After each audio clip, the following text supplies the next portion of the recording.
Romli.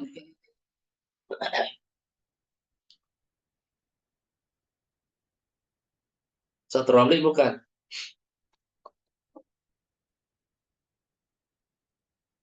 Ustaz Komar.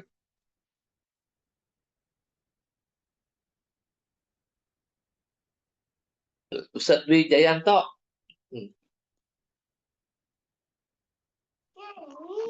Ya, Apa kabar semuanya sehat? alhamdulillah sehat. Sehat, Bib. Ayo siapa yang mau mulai? Silakan dibuka.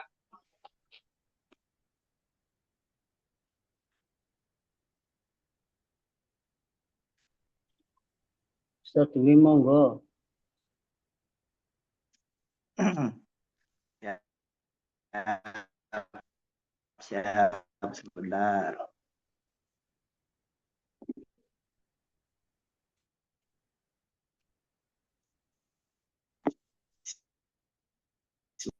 Bismillahirrahmanirrahim.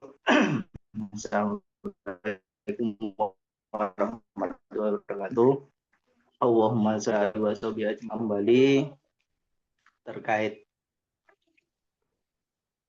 tafsir Nurul Iman. Sebelumnya mari sama-sama kita mendoakan guru kita yang mulia Al-Habib Sagah bin Mahdi bin Syekh Abu Bakar bin Salim. Semoga beliau ditempatkan di sisi baginda Nabi Sallallahu Alaihi Wasallam, dan tak lupa juga kepada ahlul bait beliau Umunal Mahbubah Umi Wahidah binti Haji Abdul Rahman SPSI MSI.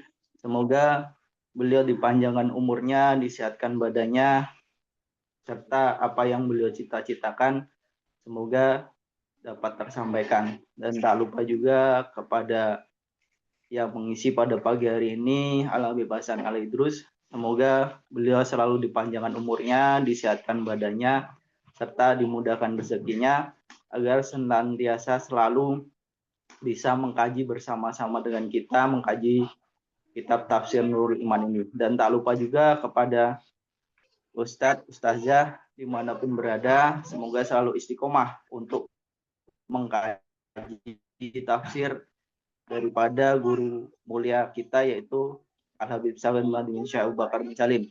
Semoga pada hari ini kita sama-sama mendapatkan keberkahan daripada ilmu beliau. Untuk waktu dan tempat dalam pengkajian kitab Tafsir Nurul Iman ini yang tak terasa sudah hampir 7 bulan yang kita jalani. Alhamdulillah. Untuk mempersingkatnya waktu dan tempat, kami persilakan kepada beliau Al-Habib Hasan Al-Idrus. Terima kasih Ustaz. Bismillahirrahmanirrahim. Assalamualaikum warahmatullahi wabarakatuh. Waalaikumsalam warahmatullahi wabarakatuh.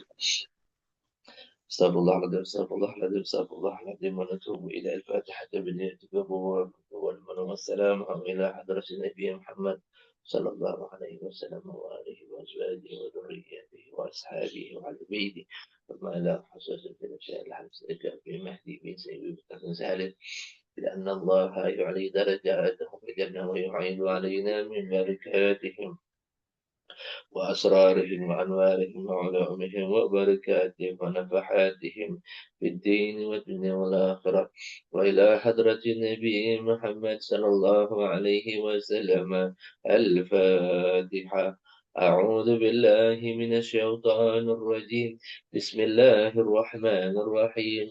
الحمد لله رب العالمين الرحمن الرحيم مالك يوم الدين إياك نعبد وإياك نستعين اهدنا الصراط المستقيم صراط الذين أنعمت عليهم غير المغضوب عليهم ولا الضالين. بسم الله الرحمن الرحيم. السلام عليكم ورحمة الله وبركاته. الحمد لله رب العالمين. اللهم صل وسلم وبارك على سيدنا محمد وعلى آله وصحبه أجمعين. Amma ba'du. Kita telah sampai surat Al-Baqarah ayat 53 di Tafsir Nurul Iman halaman 248. Ini saya mau tanya kepada teman-teman semuanya. Juz 1 ini sampai kepada surat Al-Baqarah tentang puasa nggak ya? Nggak sampai ya? Nggak ya? Enggak sampai, Beb. Nggak Nggak sampai. sampai. Juz 2 kali ya? Ya, Nah, maksud saya nanti mungkin barangkali insya Allah kita tetap terus ya. ya. Mungkin nanti kita bahas ada yang berhubungan dengan puasa. Bagaimana sih tafsirnya Abah tentang puasa Ramadan? Di flashback lagi yang dulu bagaimana Abah tuh tentang Ramadan. Masih ada memori-memori dalam hal itu ingatan kita Abah dalam membahas tentang Ramadan. Yuk kita buka di halaman 248. Bismillahirrahmanirrahim. Wa id atayna Musa al-kitaba wal furqana la'alakum tahtadun. Wa id atayna Musa al-kitaba ay al-Tawrat wal furqan adfu tafsir ay al-fariqu bain al-haqqi wal batili wal halal wal haram la'alakum tahtadun. Ay fi bihi min ad-dalalati min ad-dalal. Waw di situ Abah bilang yaitu waw ataf tapi memberikan penafsiran daripada yaitu Alkitab sebagai bayan atau keterangan. Abah bilang ini namanya ataf tafsir karena waw itu mengandung makna ataf yang sesudahnya ada kalimat yang memberikan pengertian tentang Alkitab yaitu al-bayan.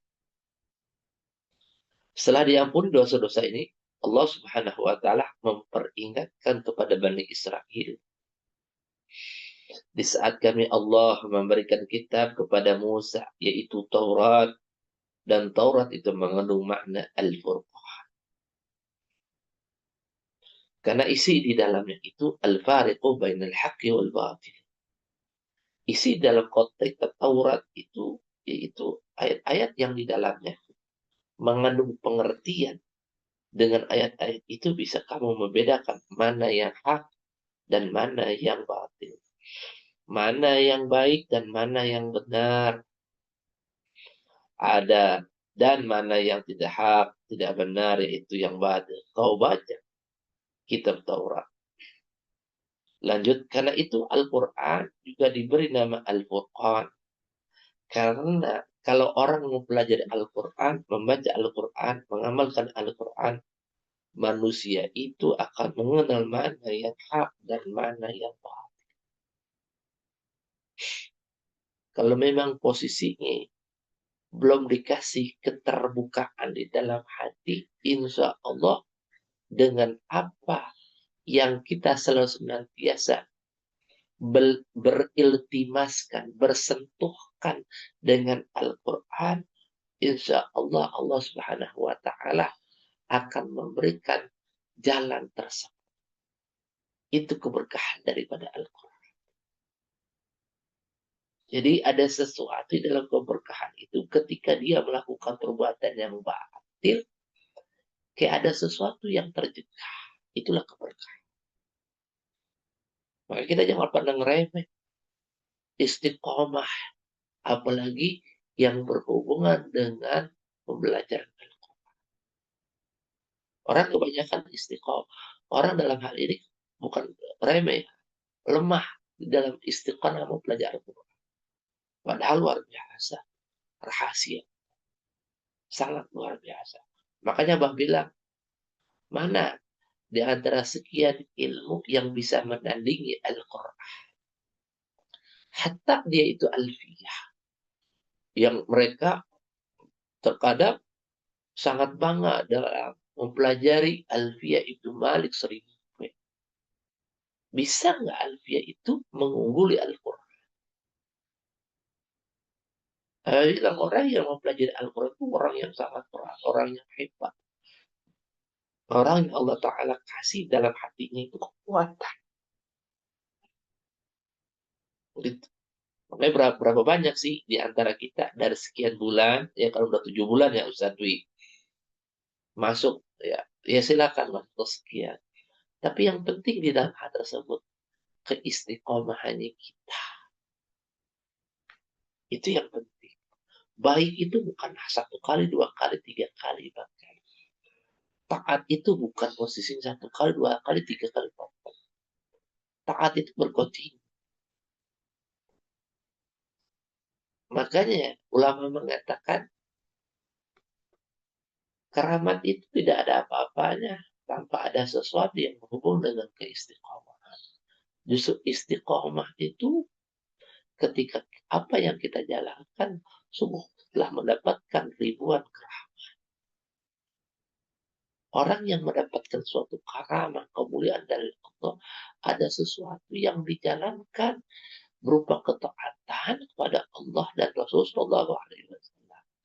Maka itulah yang Allah Ta'ala kasih anugerah, kemuliaan, keramat. Gitu. Ketika orang itu diberikan suatu keramat, keramat itu dia yang benar-benar, tidak diviral. Hal itu menjadi suatu amanah bagi dia. Maka jangan berkecil hati ketika kita belajar yang berhubungan dengan Al-Quran. Saya dulu waktu belajar, saya bilang subhanallah, Al-Quran ini beda. Apabila kamu beli itu tafsir Jalalain, walaupun kamu itu posisinya belum bisa baca kitab, beli aja. Insya Allah ada keberkahan di situ. Karena selama ini yang Allah Ta'ala angkat orang-orang tersebut, karena orang itu berkontinu, beristiqomah di dalam ketaatan kepada Allah. Istiqomah itu luar biasa. Kita kan terkadang suatu istiqomah di luar daripada ketaatan. Salah, batal bagi kita. Gitu. Nanti juga ada sesuatu, coba lihat aja. Ketika apa yang kita pelajari dalam hal yang berhubungan dengan tafsir, dengan sendirinya kita mengenal apa itu bagaimana sih.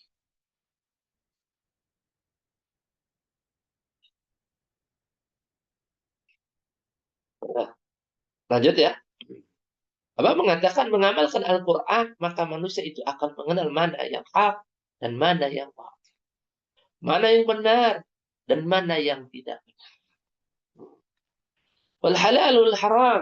Dan di dalam kitab Taurat itu mengandung isi mana yang halal, mana yang haram. Ada petunjuk dalam kitab Taurat itu. Ini halal, ini haram. Sama dengan apa yang ada dalam isi Al-Quran yang diturunkan. Dan semua kitab yang diturunkan oleh Allah Subhanahu wa Ta'ala adalah berisikan petunjuk untuk manusia menjalankan tugas hidup yang baik, karena di dalam kitab-kitab diturunkan itu ada yang hak dan ada yang batil, ada yang halal dan ada yang gitu. Jadi manusia itu ketika tidak diberikan suatu hal yang berhubungan dengan petunjuk mana yang benar, mana yang tidak, ya kan? Nanti ditunjukkan dulu di dalam hal itu. Baru tahu mana yang hak dan mana yang batil. Yang menjadi permasalahan bagi kita ketika kita menjalankan suatu hak, kenapa? Merasa diri berat. Dan yang ketika kita melaksanakan hal yang batil, kita itu merasa ringan. Padahal kedua-duanya kan itu ada sesuatu yang kita lakukan itu mujahadah. Kedua-duanya mujahadah.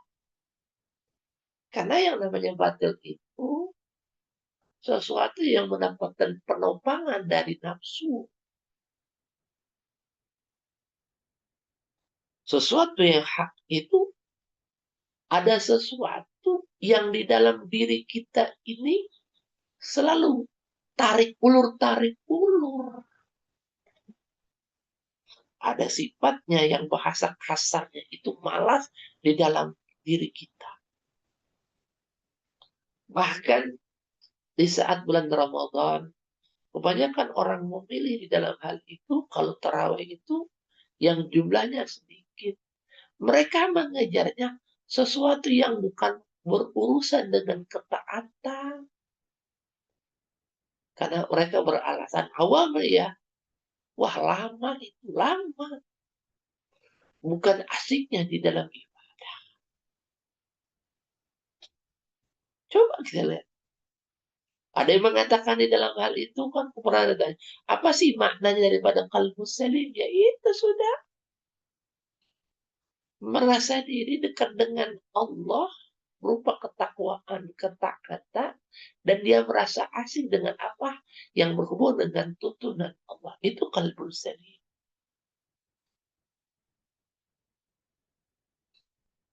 Itu.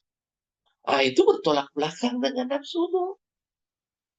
Makanya memaklumi dalam segi akal ketika apa yang kita lakukan berupa berat, yang lakukan berupa ketaatan berat di dalam apa yang kita jalankan. Seperti contoh kita baca Al-Quran nih di media yang sama seperti HP, ya kan? Kita buka aplikasi Al-Quran, kita baca, paling dapat satu kaca pasti ngantuk. Tapi kalau kita buka aplikasi YouTube atau yang lain-lainnya berupa konten, itu mata melotot 1 jam, 2 jam. Walaupun dengan apa yang kita lakukan itu ada hanya sekedar manfaat pengalaman belaka. Tapi di balik dalam hal itu kan posisinya yang namanya keduniawian itu membuat kita itu lengah. Makanya duniawi ini sifatnya innamal hayatud dunya la'ibun wa lahwun. Di situ ada sesuatu poinnya la'ib. Dari hasil la'ib itu lahwun. Kata-kata lahwun itu posisinya di dalam hal ini kita lupa. Lupanya apa? Pulangnya kita ke akhirat itu menjadikan apa yang kita lakukan itu lupa diri. Begitu tuh sifatnya keduniawian.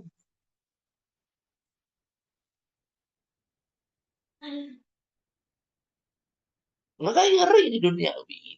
Ngeri. Ketika dikasih suatu anugerah yang Allah Ta'ala kasih lebih, maka lupa.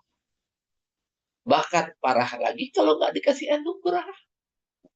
Di situ steknya kita tuh. Mau doa jadi orang kaya ketika dikabulkan oleh Allah.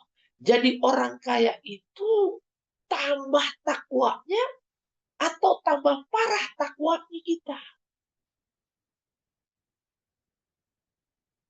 Nggak mungkin di dalam kehidupan orang nggak dikasih peluang berupa harta ataupun anugerah. Nggak mungkin. Kecuali memang orang itu nggak berusaha. Beda ya. Sifat kalau memang berusaha dan terus continue, pasti apa yang diusahakan itu tergapai. Ketika tergapai itu lupa nggak? Kepada siapa yang memberikan suatu anugerah oleh kita. Berapa banyak orang lemah di dalam hal itu. Karena sifat ketertarikan duniawi itu sangat besar. Contohnya aja, kalau kita punya uang nih 1 juta, ada nggak di balik 1 juta itu ada hak milik orang lain? Ada. Kita ringan nggak mengeluarkannya? Kalau berat ya itu sudah contohnya, begitulah kita.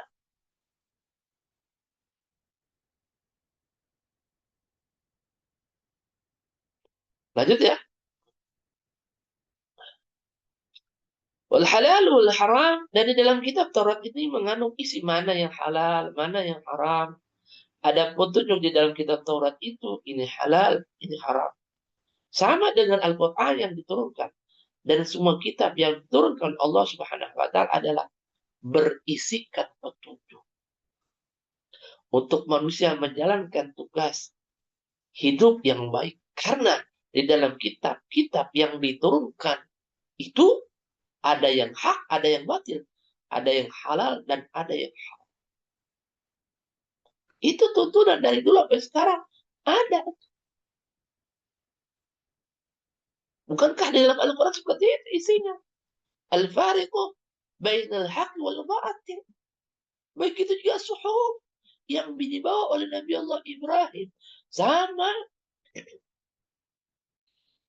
Gitu. Jadi, kalau ada yang mengatakan bahwa ini Al-Quran adalah buatan Muhammad, coba perlu dianalisis. Kalau ada yang mengatakan bahwa Al-Quran ini kurang, analisislah sendiri. Jadi antara akal dengan iman nyatu ini Al-Quran. Yang manusia itu nggak bakal bisa membuatnya. Ijaznya di situ.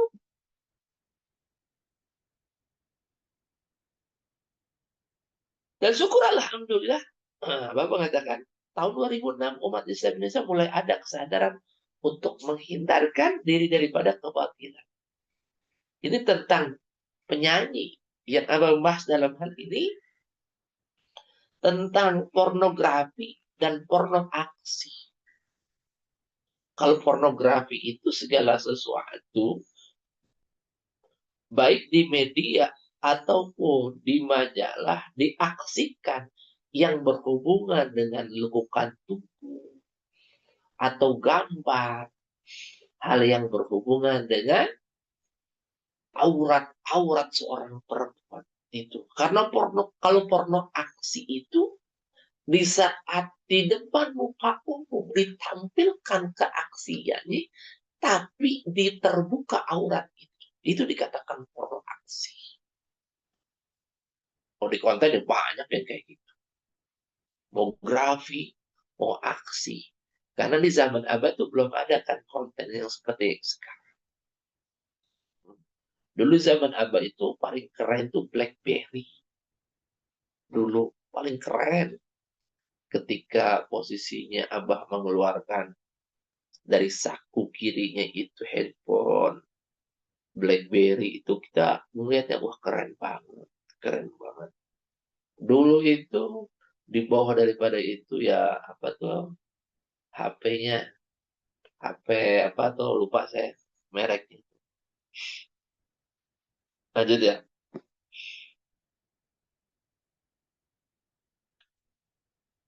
Umat Islam Indonesia mulai ada kesadaran untuk menghindarkan diri daripada kebatilan yang diantaranya pornografi, porno aksi. Abah bilang, saya nonton Umi Kalsum penyanyi dari Mesir. Penyanyi dunia yang orang nonton bukan badannya. Orang nonton nyanyinya atau suaranya. Sehingga yang nonton itu betul-betul pasang telinga. Apa yang dinyanyikan ini? Hikmah apa yang dinyanyikan ini? Kalimat apa yang dinyanyikan? Petunjuk apa yang dia nyanyikan? Apa urusan cinta? Apa urusan petunjuk? Orang mau dengar. Bukan melihat orangnya. Saya lihat Ummu Kalsum. Bukan orangnya begitu cantik. Maksudnya orangnya nggak begitu cantik. Orangnya biasa. Tapi auratnya ditutupi rapi. Tapi di Indonesia penyanyi itu bukan suaranya yang mau didengar. Badannya yang mau dilihat. Sehingga dia menontonkan body badannya. Ini batil dan dolim. Nyanyi itu kan suara, bukan badan. Penyanyi Malaysia, contohnya seperti Siti Nurhaliza itu mendapatkan predikat nama terbaik di dunia. Penyanyi yang sopan. Kenapa kita bangsa Indonesia tidak seperti Siti Nurhaliza? Jadi kita itu sembrono.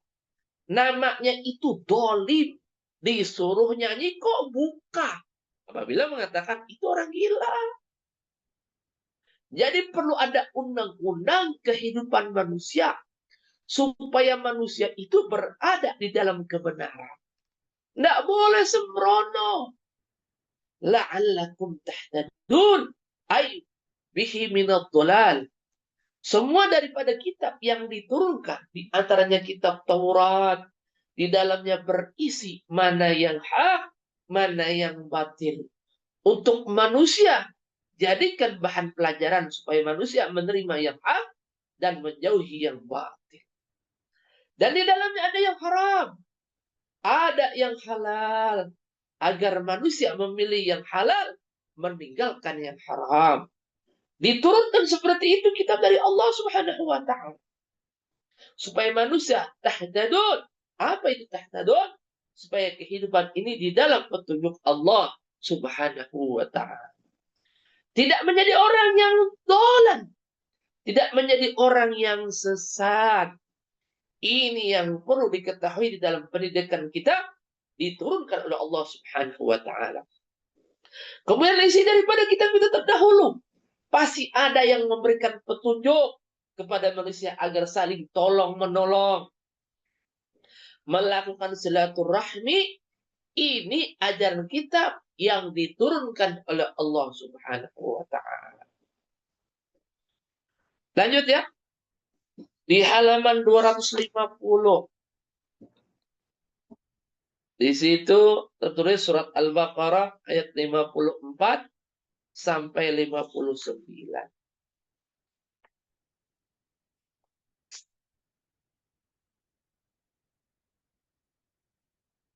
Oh, di sini ada yang posisinya, mohon maaf, ada yang diloncat ya. Coba kita kembali di halaman 247.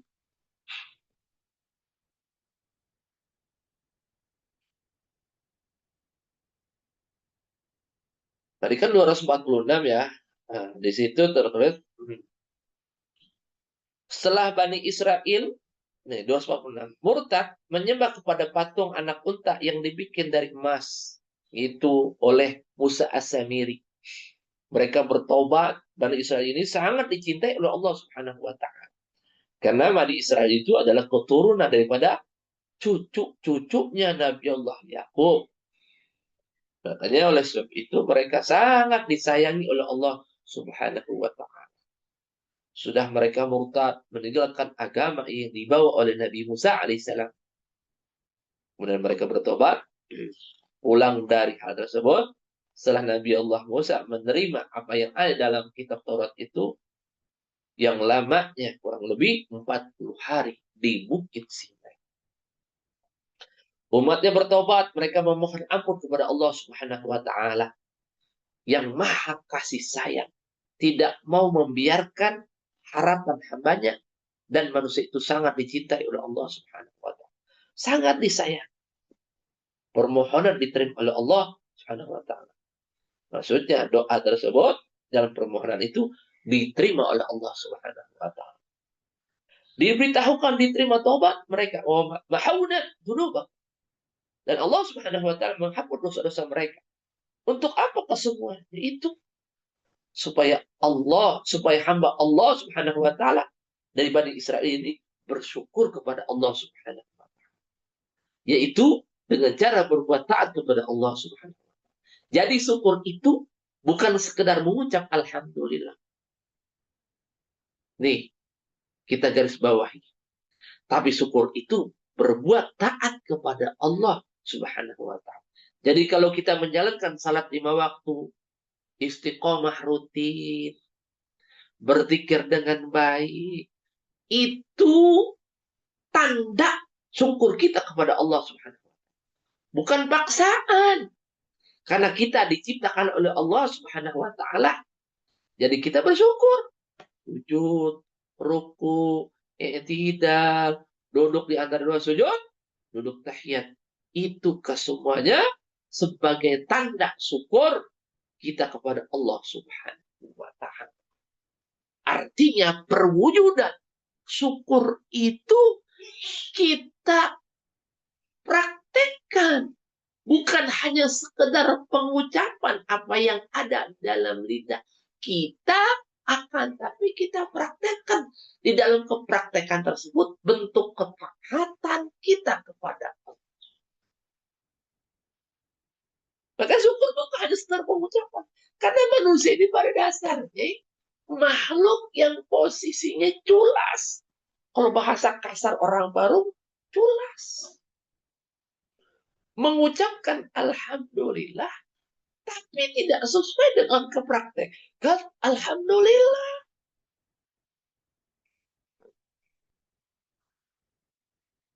Kalau ada yang bilang, ayo ngaji tersian. Nah, besok ngaji ya? Insya Allah. Jadi insya Allahnya itu dibuat-buat. Ada sesuatu pengucapan insya Allah, mungkin kata insya Allahnya ini karena dia itu tidak mau orang yang mengajak itu posisinya apa ya, mungkin marah atau apa, sehingga dia nggak enak dia mengucap insya Allah. Padahal ada di dalam hatinya itu nggak mau gitu. Nah, kemudian pas besok dia nggak muncul, baru dia bilang alasan A, B, C, D, E. Kenapa nih? Oh saya ini, oh saya itu, oh saya ono. Ya udah besok hadir ya. Iya, insya Allah lagi.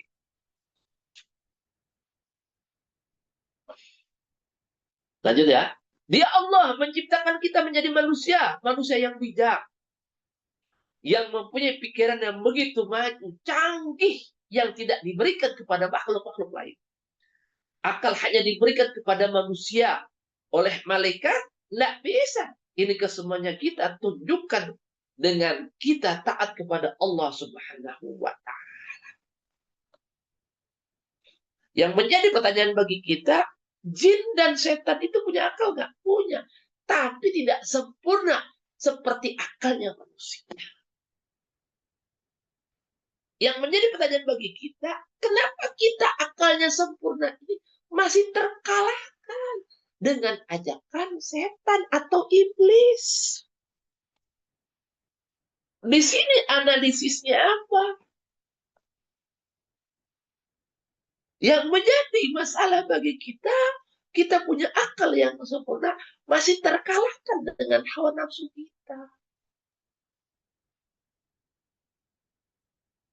Makanya penting di dalam hal ini, ketika apa yang kita posisi lakukan terkalahkan dengan akal, dengan nafsu kita, kita deketin orang-orang yang kategorinya bersemangat di dalam ketaatan. Itu penting circle.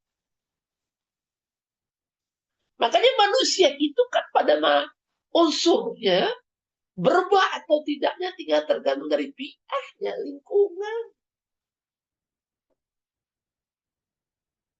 Kita mungkin dulu di Nurul Iman posisinya putih. Karena lingkungannya putih kita. Ketika ada yang hitam ketahuan banget kan. Banyak pelanggan. Nah, putihnya kita itu kita bawa. Nah, di lingkungan masyarakat. Benar-benar istiqomah putih. Atau kita posisinya seperti bunglon. Di mana ada tempat maka kita berubah. Ketika kita berubah, disitulah modelnya kita. Makanya Abah bilang, kalau kamu mau lihat jati diri kamu, belum berubah. Apa yang ada di sini, begitulah modelnya. Benar tuh Abah bilang. Artinya apa? Suatu petunjuk yang Allah Ta'ala tuntunkan. Gerek kamu di Nurul Iman. Belum juga sadar-sadar. Tetap membandel kamu. Mau tunggu apa lagi? Malaikat Israel datang baru berubah.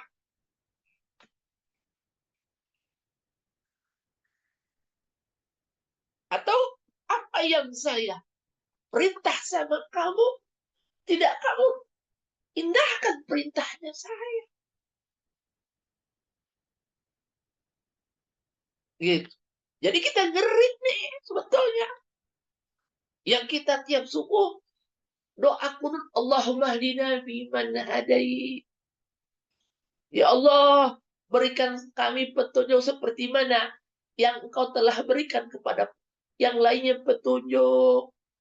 Udah dikasih petunjuk, posisinya kita luntahkan itu petunjuk dengan kita mengikuti hawa nafsu jelek. Makanya analisis dalam Al-Quran yang berhubungan dengan manusia, tidak ada baiknya manusia itu. Coba analisis dalam segi kata-kata manusia al-insan. Innahu kana zaluman jahula. Cobalah analisis. Nggak ada baiknya. Makanya Nabi SAW bersabda, al-insanu mahalul khata wa nisyan. Tempatnya salah dia. Dan sering lupa. Apa yang dia itu Allah Ta'ala ciptakan, dia lupa. Itu manusia. Ketika ditegur segala suatu hal-hal yang baik, dia tersinggung. Padahal dengan peneguran tersebut, mau orang yang negur itu dia baik. Itu kan bagus. Tapi kebanyakan kita, ketika ada orang yang menuntun kita baik, kita itu tersinggung. Kesalahan fatal kita. Kemudian kita suuzon sama orang yang mengantarkan kita berupa kebaikan itu. Tapi kalau ada teman yang ngajak kita hal-hal yang baik, kita bilang hal-hal yang tidak baik nih ya. Mohon maaf, salah kita ya. Hal-hal yang tidak baik, baru kita bilang teman kita tuh baik. Coba analisis dalam segi akalnya kita. Benarkah itu? Padahal itu kan yang menjerumuskan kita. Gitu. Itulah manusia. Makanya kita dulu, waduh, dibilang sama apa? Monyet. Subhanallah. Kata-kata monyet itu bukan berarti apa ya? Udah habis-habisan. Karena kelakuannya sangat batil bagi orang yang bersih ya. Di luar akal lagi. Kalau ada yang mengatakan, saya ini berbuat kezaliman karena nggak ada potensi yang baik. Siapa bilang? Manusia itu Allah Ta'ala ciptakan. Abah bilang, dibiarkan. Di dalam kebiaran tersebut, ada potensi baik, peluang baiknya itu lebih besar daripada potensi yang tidak baik.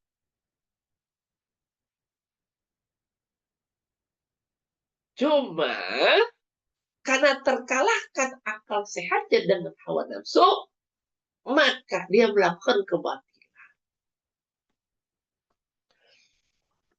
Kebatilan itu apa yang kita lakukan? Itu unsur-unsur dalam sunnatullah itu, jalannya itu meresahkan,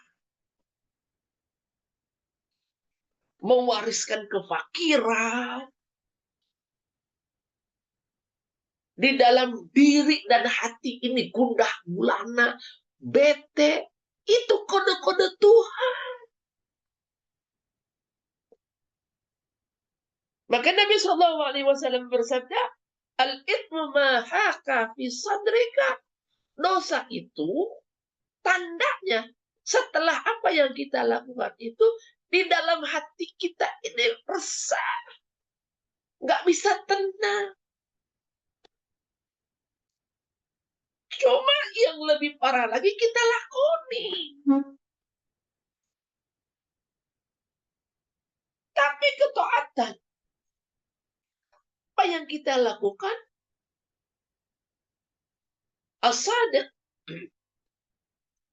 atasadduq huwa tumaninatun. Apa yang kita lakukan itu tandanya jiwa setelah apa yang kita lakukan menenteramkan hati. Tapi kalau dosa, nggak tentrem dia. Bukankah hal itu sangat menyiksa? Bahasa sekarang itu dihantui dengan dosa.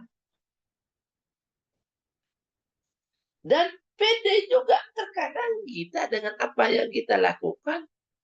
Mungkin barangkali masih bisa bertobat. Pede banget. Sifatnya ajal, Abah bilang, datangnya bagetatan. Aifujatan. Tiba-tiba datang. Karena kelewatannya kita di dalam hal ini, merasa diri posisinya masih panjang umurnya kita. Nah, itu salah.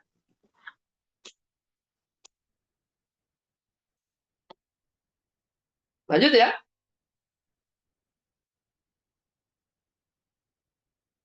Dia Allah menciptakan kita menjadi manusia-manusia yang bijak, yang mempunyai pikiran yang begitu maju, canggih, yang tidak diberikan kepada makhluk-makhluk lain. Akal hanya diberikan kepada manusia. Oleh malaikat nggak bisa. Ini kesemuanya kita tunjukkan dengan kita taat kepada Allah Subhanahu wa ta'ala. Salat 5 waktu, pergi haji, itu tanda syukur kita kepada itu syukur, Bapak. Puasa di bulan Ramadan, itu tanda syukur kita. Jadi mensyukuri pemberian Allah Subhanahu wa ta'ala, kita berpuasa 1 bulan mengikuti peraturan syara. Kita seperti contoh yang lainnya, kita pergi haji dengan susah payah, membuang uang banyak, kita tinggalkan dengan uang itu kenikmatan-kenikmatan. Sedangkan dengan uang itu kita bisa beli motor, bisa beli mobil, tapi kita pakai untuk pergi haji. Pergi haji itu susah, naik pesawat 8 jam di angkasa, stres kita. Kita takut dia jatuh, maksudnya pesawat jatuh, takut dia meledak di atas, takut kita mati dalam perjalanan. Sampai di sana kita tawaf berjejal-jejal manusia, melempar batu di Mina, ada yang mati keinjak. Apabila, tapi karena kita mau mensyukuri karena rahmat Allah Subhanahu wa ta'ala, kita jalankan perintah itu walaupun dengan susah, walaupun dengan capek, walaupun kita korbankan harta benda kita, kemudian kita diperintahkan mengeluarkan zakat, itu tanda syukur kita. Bayangkan, kalau kau punya uang 1 triliun atau 1000 miliar, zakatnya itu berapa tuh? Apabila 25 miliar. Kalau kita punya uang 1 triliun ya, atau 1000 juta, zakatnya itu 25 miliar. Kalau kau punya uang 1 triliun, zakatnya kamu itu 25 miliar. Uang banyak bisa pakai bangun gedung, mahligai dengan mobil. Dan kau bisa foya-foya dengan kenikmatan keliling dunia. Uang 25 miliar tersebut. Atau kalau didolarkan 2,5 juta dolar. Tapi karena kau mau menunjukkan tanda syukurmu kepada Allah Subhanahu wa ta'ala di dalam mengeluarkan zakat harta, kamu itu tidak ada arti dari 25 miliar. Kita terkadang mendahulukan sesuatu menurut kita berarti itu harta, berarti kita belum cinta kepada Allah. Seperti yang Abah katakan. Karena kamu posisinya di dalam hadrat sahabat, tidak ada artinya uang 25 miliar ini. Bahkan kamu bersyukur di dalam hadrat sahabat, karena yang diberikan oleh Allah Subhanahu wa ta'ala kepada kamu adalah 1 triliun. Itu tanda syukurnya kita kepada Allah Subhanahu wa ta'ala dengan menjalankan zakatnya dari 1 triliun itu 25. Itu terlalu besar bagi orang yang selalu senantiasa memang sudah sudah terbiasa dengan mempunyai uang sebesar itu. Ya contoh kalau kita lah punya uang 100 juta, masih bisa tergapai. Atau 1 miliar kita adalah teman yang punya kayak gitu. 1 miliar itu posisinya hak orang di tangan kita itu kira-kira kalau 1 miliar berapa? 25% di dalam hal tersebut. Jadi kalau semua peribadatan yang kau buat itu sebagai tanda terima kasih kau kepada Allah Subhanahu wa taala, maka semua itu walaupun berat, bagaimana kau akan laksanakan? Sebab yang diberikan oleh Allah Subhanahu wa taala tidak bisa kita mengimbangi dari besarnya karena dan rahmat Allah Subhanahu wa taala. Itu maksudnya. Wa in ta'uddu nikmatullah la tuhsuha. Apa yang kau punya buat? Apa yang kau punya buat? Allah Subhanahu wa taala kasih kau muka, kasih kau kepala. Mau dibayar berapa kepala itu? Coba kau potong kepala kamu. Lah, kau bikin kepala sendiri. Mampu kau? Nggak mampu. Jadi mensyukuri itu sangat besar. Artinya, jadi kalau kau tahu di dalam peribadatanmu itu adalah syukur kepada Allah Subhanahu wa ta'ala. Semua yang kau lakukan itu sangat-sangat ringan. Jadi dengan apa yang Allah Ta'ala kasih ini besar sekali. Tidak bisa kita itu posisi membayar dengan berupa kesyukurannya kita. Kalau memang kita itu bersyukur dengan caranya kita mengikuti perintahnya Allah berupa ketaatan. Ya, mungkin sampai sini dulu.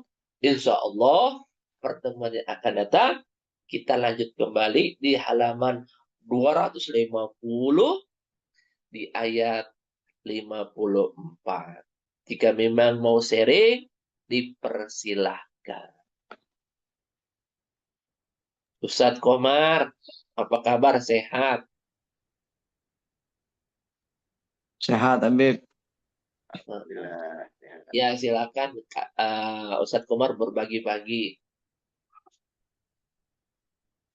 Silakan Ustadz Komar.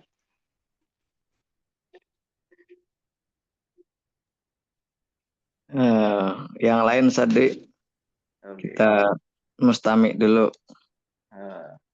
Fadhol Ustadz yang mau bertanya atau mau menambahkan terkait kajian pada pagi hari ini.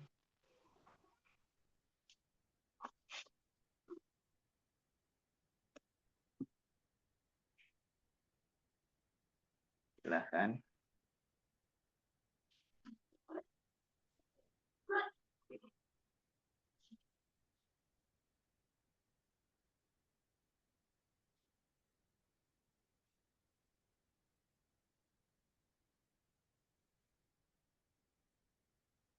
Ustadz Fahmi barangkali Ustadz.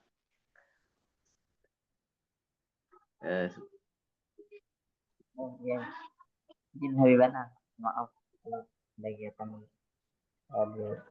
mau tanya Habibana. Iya. Ada ayat Allahu nafsan illa wus'aha. Itu kan di situ maksudnya gimana Habibana? Apa itu berlaku hanya untuk ibadah atau dalam masalah ujian? Misalnya kan kita diuji dalam kehidupan ini dengan ujian yang berat. Apakah itu termasuk la yukallifullahu nafsan illa wus'aha atau hanya dalam hal ibadah yang Allah itu tidak memberatkan ikonnya. Coba mohon maaf kurang jelas suaranya. Coba digedein dikit. Silakan. Kurang jelas tadi.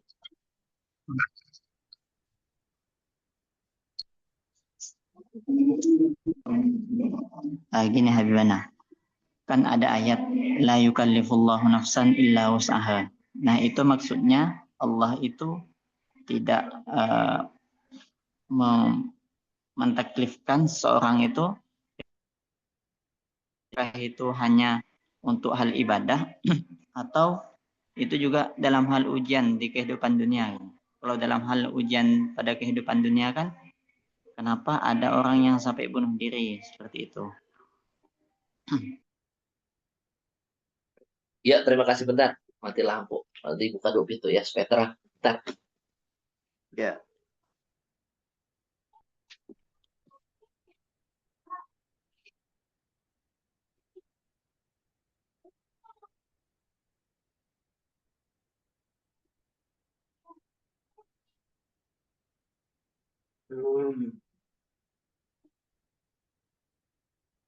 La yukallifullah nafsan illa wus'aha, itu ujian itu sudah ada takaran masing-masing. Di antara seluruh makhluk yang Allah Ta'ala ciptakan. Sebetulnya dengan apa yang berhubungan dengan anugerah ataupun tidak, semuanya juga ujian. Dikasih kaya, dikasih ilmu, dikasih ganteng, atau hal apapun. Dikasih kesempurnaan di dalam ciptaan.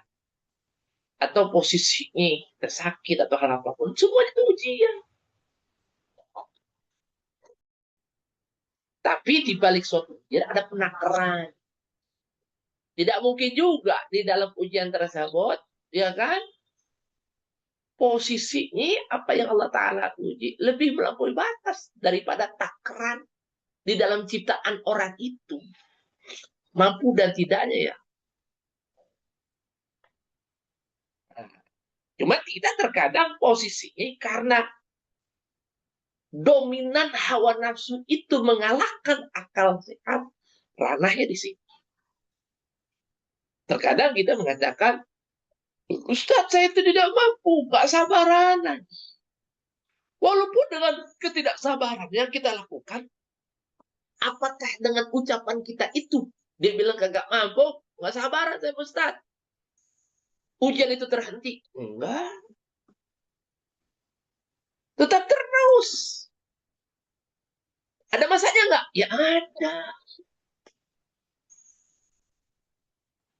Kan beda kan antara ujian, antara bala, azab, dengan apa lagi itu ya yang Allah Ta'ala kasih. Kalau bala itu bagi orang yang bandel. Kalau azab itu bagi orang ngingkar, orang kafir. Tapi bagi orang yang beriman, takwa, untuk meningkatkan derajatnya dia. Gitu, semuanya. Bukankah kehidupan yang Allah Ta'ala kasih ini suatu ujian? Makanya dalam hal ini Allah Subhanahu wa taala berfirman, "Wala nabluwannakum bisyai'in."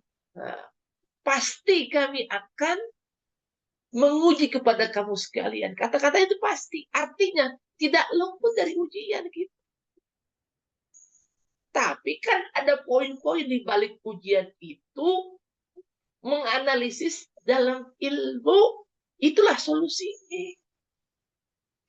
Kalau di dalam kepraktikan analisisnya dengan nafsu, munculnya keputusasaan. Yang kamu bilang, mata bunuh diri. Apakah dengan bunuh diri itu solusi? Kita kan punya akal. Yang Abah mengatakan, akal itu rahasia Allah. Yang ujungnya kita menjalankan segala sesuatunya, pasti akan menjadikan atau mendapatkan solusi. Tapi kalau nafsu, kerugian belaka. Kenapa sih Allah Ta'ala menciptakan sesuatu? Ada akal, ada nafsu. Itulah ujian.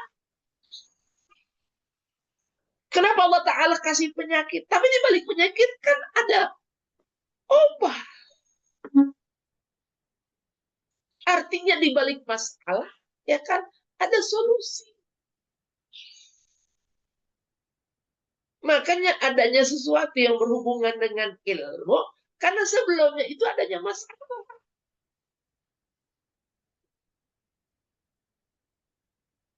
Ya kan? Cabang-cabang dari berbagai macam hal ilmu, usul fikih, adanya usul fikih itu kan ada sesuatu masalah yang berhubungan dengan fikih. Maka muncullah usul itu.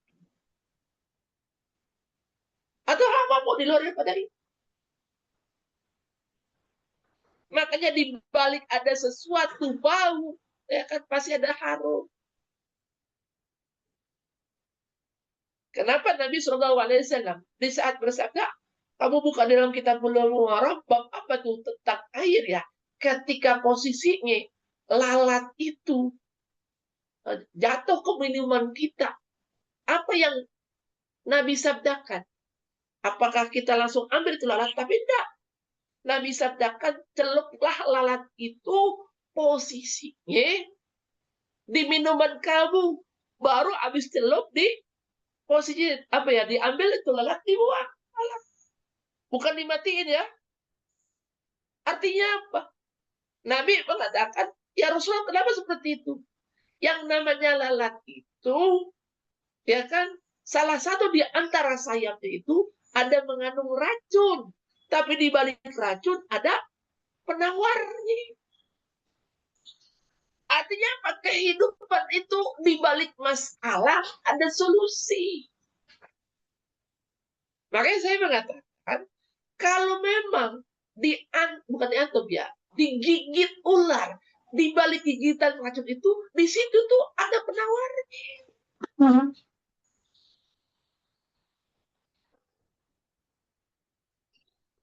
Begitu.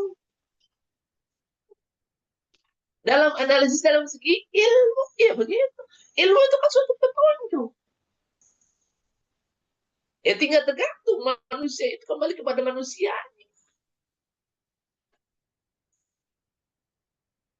Yang sudah Abah gamblangkan dengan apa yang Abah ajarkan kepada kita, bukankah semuanya itu solusi?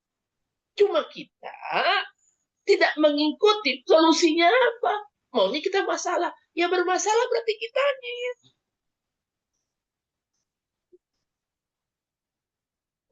Coba, apa sih yang Abah posisi dalam hal itu? Ngasih kita masalah, bukan solusi. Kamu kalau udah lulus bawa itu ijazah, perempuan juga begitu. Kamu nggak selamanya berpangku kaki sama suami kamu. Kita nggak tahu nanti suatu saat kamu kalau ada ujian kamu dicerai. Bisa itu posisinya ijazah ya kan sebagai suatu solusi bisa bekerja dengan ijazah. Atau posisinya kamu masalah daripada pondok ini kan serta merta kalau ngajar ya kan cari duit. Tapi bukan itu. Abah membuka yang namanya wirausaha. Roti, pabrik tempe, air, dan macam-macam. Itu solusi kehidupan. Kita terkadang kurang terbelakang. Makanya banyak di antara kita kan dagang pokok, dagang itu dari sana tuh. Asal usulnya.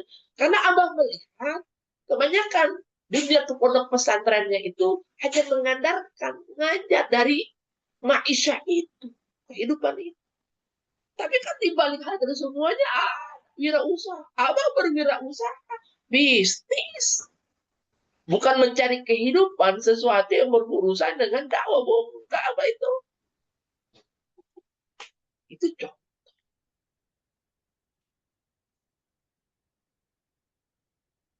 Jadi Abah mencontohkan ulama-ulama sebelumnya.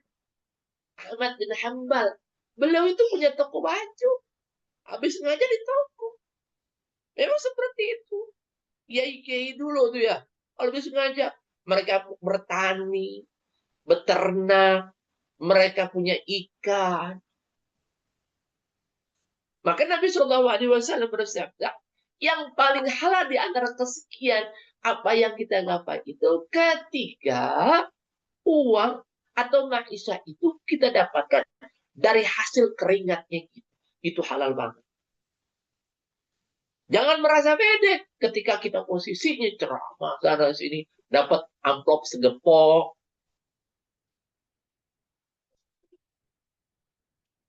Makanya kiai itu luar biasa habis posisinya ternak ikan, kemudian dia panen uangnya, ya kan? Itu halal banget. Coba perhatikan orang-orang yang hafal Quran itu dari kalangan menengah atas atau menengah bawah. Para ulama-ulama itu posisinya anaknya. Bapaknya kan orang-orang biasa. Tapi anaknya jadi ulama. Kenapa? Apa yang diperbuatnya itu, apa yang dia cari itu berupa kehalalan yang sah. Imam Ghazali, kenapa dikatakan Al-Ghazal? Tapi kan namanya bukan Imam Ghazali. Muhammad bin Muhammad. Ya kan? Al-Ghazal. Kenapa abahnya itu dikatakan Al-Ghazal? Tukang pemintal. Benar.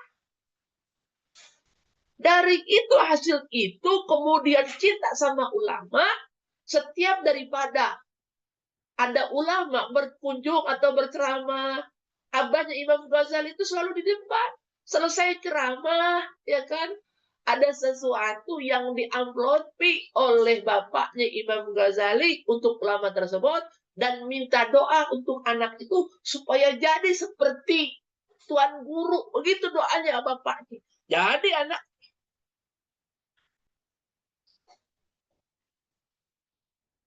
Coba analisis. Ulama itu jadi karena ada sesuatu yang dilakukan bapak atau ibunya. Maka jangan merasa diri posisinya pede. Ya kan ketika kita ceramah atau sekian. Mungkin ceramah itu dari hasil-hasil uang-uang kolekan apa. Tahu. Maka dengan hal tersebut ditutup oleh Allah. Kita nggak tahu. Mungkin ada uang subhat di balik itu semuanya.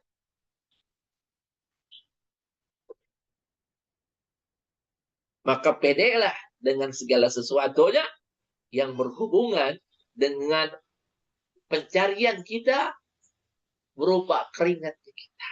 Maka Nabi SAW di saat melihat orang tukang kayu yang posisinya tangannya itu kapalan. Gede. Kemudian itu orang takut sama Nabi. Bukan takut sih, artinya apa ya? Nggak pede melihat Nabi itu. Kemudian Nabi apa? Nabi panggil, sini kamu. Kenapa? Enggak ya Rasulullah, tangan saya kasar. Habis bekerja. Apa jawaban Nabi? Inilah tangan yang dicintai oleh Allah. Sebab tangan ini bertanggung jawab dengan anak dan istrinya. Inilah tangan keberkahan.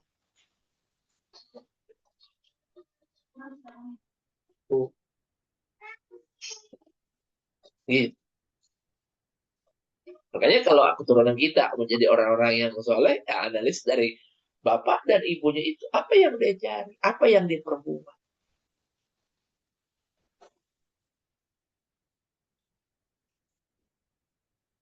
Ya, mungkin ada yang mau menambahkan, dipersilakan.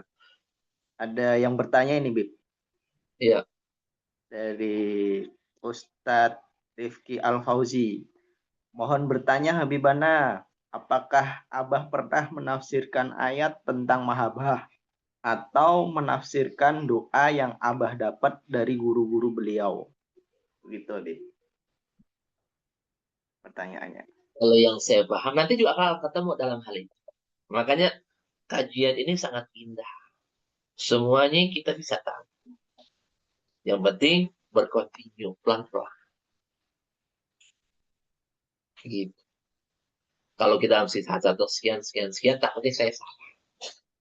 Nanti kan.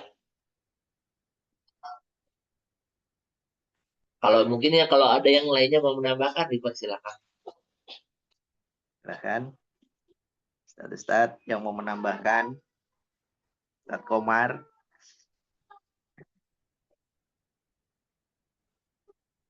Ustadz Komar lagi ziarah itu posisi empanya gambarnya kayak di makam Abah Ya. itu. Profilnya. Assalamualaikum, Habibana. Waalaikumsalam. Salam. Mana orangnya kelihatan? Siap, Pak. Siap, Habibana. Apa Habibana? Ini Habibana sedikit menambahkan Iya. yang tadi masalah ujian sakit ya. Juga Abah pernah bilang, kalau masalah itu Abah bilang gini, sakit itu adalah zakatnya badan. Itu minta ini bagaimana Pak penjelasannya itu yang dimaksud apa tuh gimana tuh yang dimaksud sakit itu adalah zakatnya badan. Terus yang kedua, sekarang kan banyak itu berita-berita yang di media ada seorang yang apa disebutnya sebagai peramal dan yang dia ucapkan itu banyak terjadi itu. Apa kalau kita mendengar meyakini kita termasuk apa eh, orang-orang yang berdosa atau kalau kita berpandangan menganggap dia ini memiliki kelebihan yang Allah karuniai, apa kita juga boleh apa berpikiran begitu gitu bagaimana? Karena banyak ya yang memandang ini sebagai peramal, ada yang bilang memandang dia diberikan Allah kelebihan gitu atau makuna gitu, yang dia apa meramal nanti akan kejadian banjir, akan kejadian ini gitu. Ada tuh kan di media tuh ya. Mungkin mohon dari Abimana gimana kita untuk memberikan sikap atas hal itu. Terima kasih Abimana. Kalau yang saya tahu dalam hal ini, yang urusan hal tersebut itu kan rahasianya Allah. Tidak diperbolehkan menurut Abah ya. Sesuatu yang posisinya dia dapat rahasia dalam hal itu, dia viralkan. Itu tidak diperbolehkan. Di rahasia.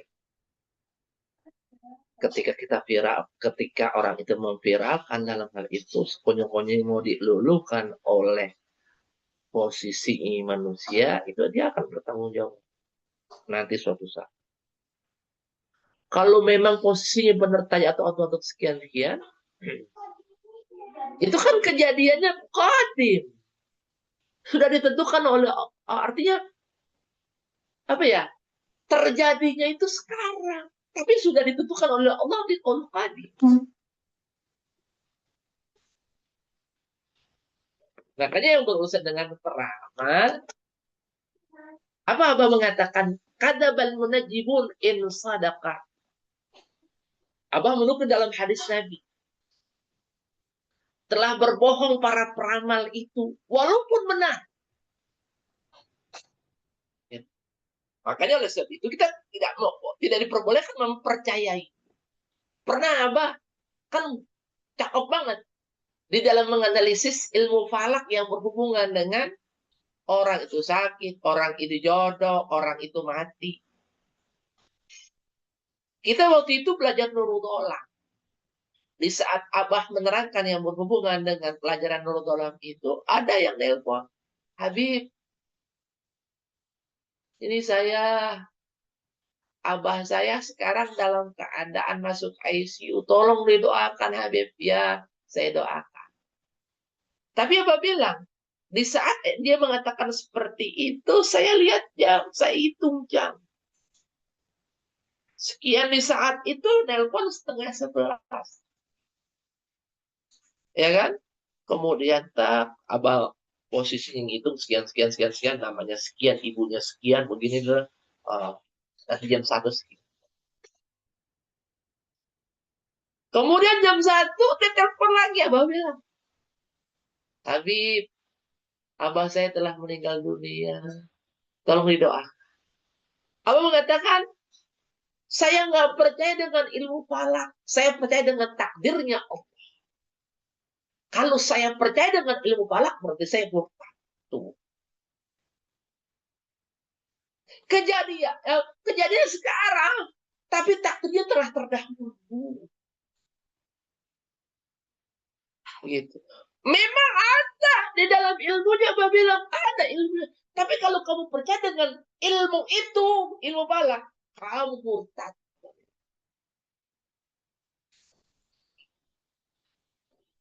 Intinya itu.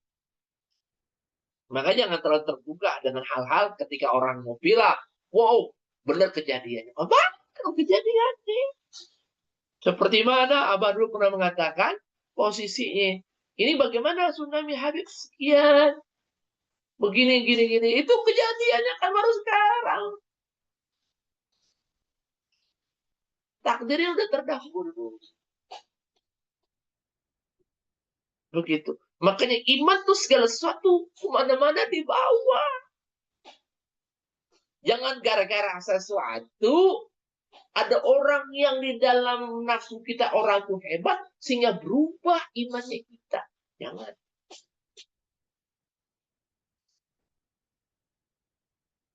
Itu. Eh, Walaupun ya. Apa izin iya, untuk kita membedakan orang ini mempunyai karoma, ini kan punya karoma nih, dia perkataannya kayak misalkan kayak terbukti atau mustajab gitu, seperti yang dia katakan tuh benar gitu. Itu untuk kita membedakan ini sebuah karomah orang yang soleh dengan para amal tuh gimana? Itu kan kayak kita kalau kita lihat kan kayak beda tipis ya, Abibana ya. ya nggak bisa. Kalau karamat itu hanya orang yang dicintai oleh Allah yang tahu. Dan nggak ada sekolahnya. Kalau mau dalam segi kacamata awam aja dulu. Lihat di dalam segi hubungan dia kepada Allahnya bagaimana dan hubungan dia kepada manusia bagaimana.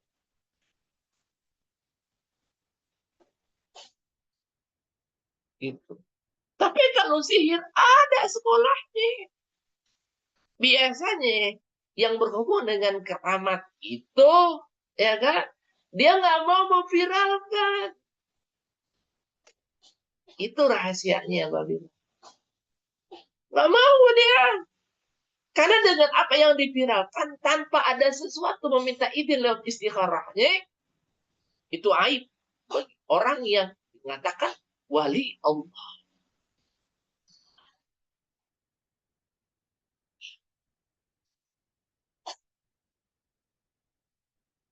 Begitu.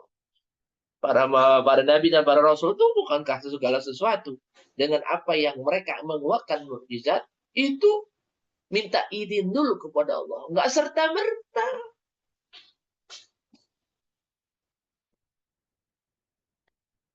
Gitu, tanda ikhtiatannya mereka luar biasa. Sekarang begini, kalau kita hebat, kita mau viralkan, paling juga dieluk-elukan orang banyak. Lalu, wah dia hebat, sekian. Ya kan? Mana yang lebih hebat kalau dielukkan oleh Allah? Diviralkan oleh Allah. Itu aja sih. Mau orang yang memviralkan atau mau Allah yang memviralkan. Allah memviralkan itu posisinya di alam langit. Dulu orang-orang Singapura mengatakan, Abah, ini saya mau viralkan pondok pesantren untuk posisinya. Pondok pesantren itu supaya orang-orang banyak belajar di sini. Abah bilang, jangan, nggak usah. Kita punya Allah. Tuh, begitu. Nanti Allah yang mau kalau kita bertuhankan dengan Allah.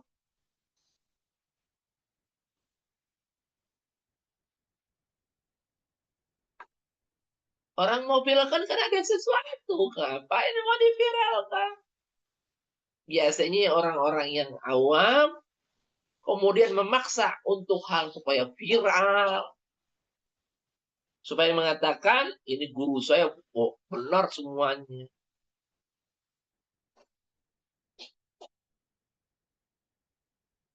Begitu. Kayak di Nurul Iman, kan viral. Apakah diviralkan? Nah, tapi kita berdatangan seluruh Indonesia, emang diundang sama di Nurul Iman? Enggak kan?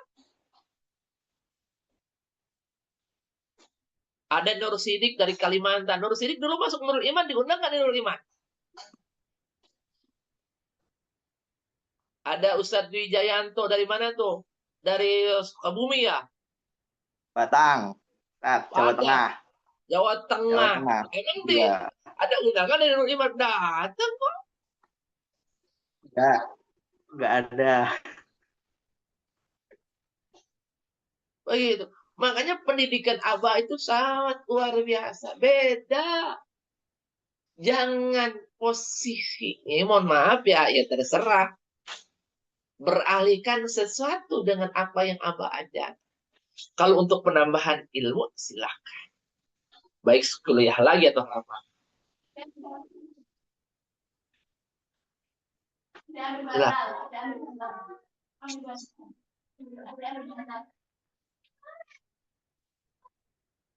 Ya, mungkin ada yang lainnya mau menambahkan, dipersilakan. Ada Habib, ada pertanyaan ini Ya, Habib dari Ustadz Ya, Faiz Habibana, Mafatih. syukran Habibana. ya sama-sama Ustaz Sama-sama. Yoga. Ustadz juga. Ya. Ya ini Ustadz Faiz Mafatih Habib. Afwan Habib, izin bertanya tentang Al-Quran digital. Tadi disampaikan bahwa setiap implementasi Al-Quran pasti dapat keberkahan. Apakah itu juga berlaku untuk Al-Quran digital? Kemudian yang kedua, bagaimana hukum fikih implementasi Al-Quran digital sedangkan kita kondisinya batal wudhu atau tanpa wudhu? Habib, 2 pertanyaan tadi. Yang namanya Al-Quran itu baik di lembaran, di pelepah, di lauh, ya kan, di banner, ataupun posisinya di Al-Quran digital. Semua itu Al-Quran, bagian Al-Quran. Karena pengaruh daripada zaman, sehingga dengan zaman tersebut posisinya memerlukan kepada hal tersebut, maka Al-Quran itu ditaruh di hal tersebut. Begitu maksudnya. Kalau zaman Nabi kan Al-Quran itu posisinya ditaruh di pelepah, ditulis di pelepah kurma, di kulit-kulit unta.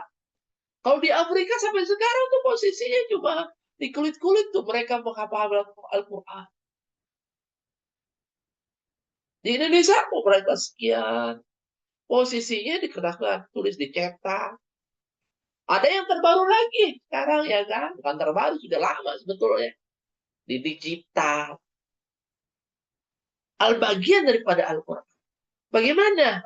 Kalau kita di dalam hal ini yang berhubungan dengan ilmu fikih, kalau madhab Syafi'i, ketika kita buka aplikasi Al-Quran yang posisinya Al-Quran 100%, tulisan Al-Quran tanpa adanya terjemahan atau tanpa adanya posisinya tafsiran, maka di saat dalam keadaan tidak berwudu, maka hukumnya haram. La yamussuhu illal mutahharun. Tidak boleh menyentuhnya. Menyentuh. Apa tuh? Menyentuh sesuatu yang tersentuh, yang di dalam penyentuhan tersebut ada tulisan Al-Quran. Walaupun cuma Bismillahirrahmanirrahim di papan. Ujung daripada papan kita sentuh, itu hukumnya haram. Kemudian ulama fikih mengatakan, selama keharaman tersebut, antara tulisan Al-Quran dengan terjemahan atau dengan tafsiran tersebut, lebih banyak daripada tulisan Al-Qurannya, daripada terjemahan ataupun tafsiran. Maka hukumnya haram. Tapi kalau posisinya 50-50 tidak dijadikan haram. Makruh. Tapi kalau posisinya lebih banyak terjemahan atau tafsirannya, maka tidak dikatakan haram. Begitu. Mungkin yang lainnya mau menambahkan, dipersilakan. Izin Habibana ingin menambahkan Siap. masalah Al-Quran digital ya. Dulu pernah ada yang bertanya kepada salah satu kiai di Banten masalah Al-Quran digital. Kita ada memegangnya harus bagaimana kan, dalam wudhu atau keadaan suci atau enggak gitu kan, atau kita bawa ke WC atau gimana gitu kan, boleh enggak gitu. Kita bawa HP itu ada Al-Quran digitalnya gitu kan. Dia bilang gini, apa, kamu megang saya tadi salaman wudhu enggak? Enggak ya. Terus kayak ini bilang, saya kan hafal Al-Quran, saya hafal Al-Ikhlas nih kan, gitu. Foto deh, sambil ada di bercanda kan. Saya hafal Al-Ikhlas, kamu kenapa nggak wudhu? Dalam diri saya ada Al-Quran, saya hafal surah Al-Ikhlas gitu. Harusnya kamu berwudhu gitu kan. Nah begitu juga dengan Al-Quran digital yang di dalam itu, ketika kamu nggak ngebukanya di dalam HP itu, ya kamu ya megang ya nggak apa-apa gitu, karena di dalam gitu. Nah, kecuali kamu terlihat mushafnya kebuka sedang membaca, ya itu kita berwudu gitu, ataupun ya Iya, kalau langsung nggak artinya kan, boleh. artinya posisinya dibuka aplikasi itu, tapi kalau ditutup tidak menjadikan nggak apa. Iya, Artinya orang itu hafal Quran ketika lantunan itu dilantunkan di WhatsApp itu yang nggak boleh. nah iya begini loh, itu maksudnya. Kalau dibuka, ya kan, aplikasi itu dalam keadaan kita tidak berwudu, itu yang nggak boleh. Kalau ditutup, ya boleh. Begitu. Jadi penjabaran dalam hal itu boleh dan tidaknya. Gitu. Kita juga bukan istilahnya apa ya? Minal hufat, artinya apa? Minal hufat, kita bagian daripada orang yang hafal Quran, tapi Al-Qurannya nggak 30 juz. Sebagian daripada Al-Quran. Termasuk hafalan Quran juga.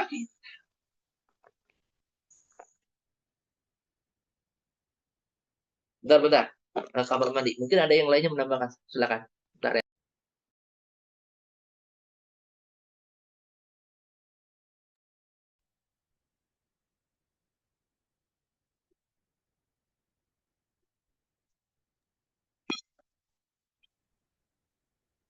Ustaz Komar, Fadol.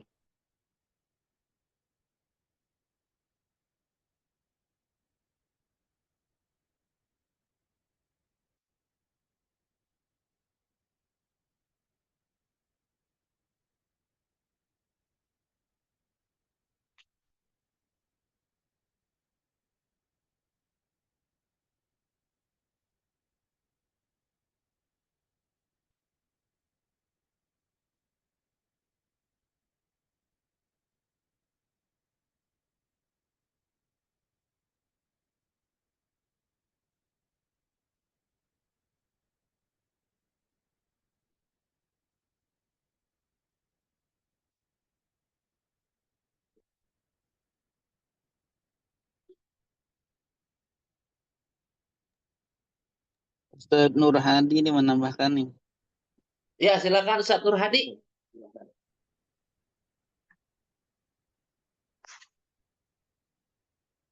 Ustaz Abdul Mukti, apa kabar? Kumaha damang? Ya, Ustaz Abdul Mukti nih.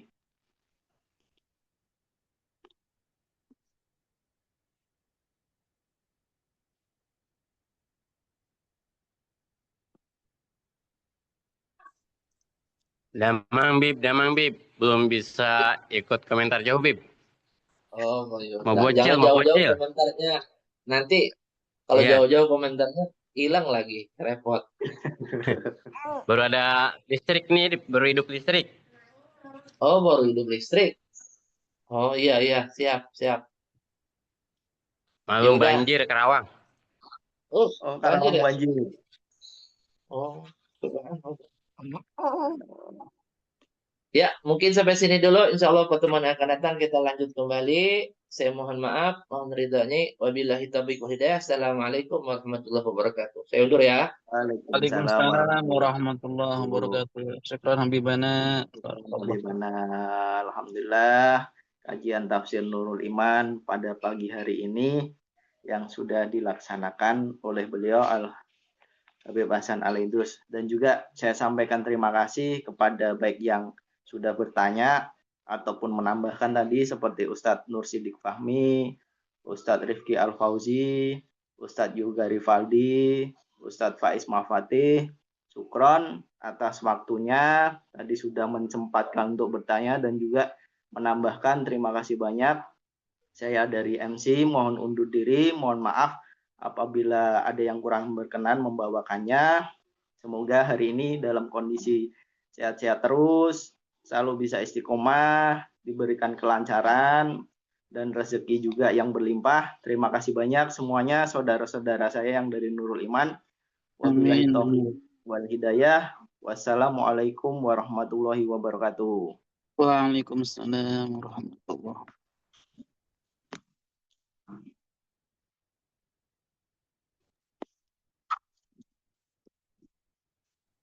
Ustaz Dwi, maaf. Tadi sampai halaman berapa ya? Tadi di halaman 250 Ustadz. Surat Oh, Al-Baqarah ayat 54. Ya. Ya, tadi saya telat masuk. Syukron. Ya, syukron. Wah.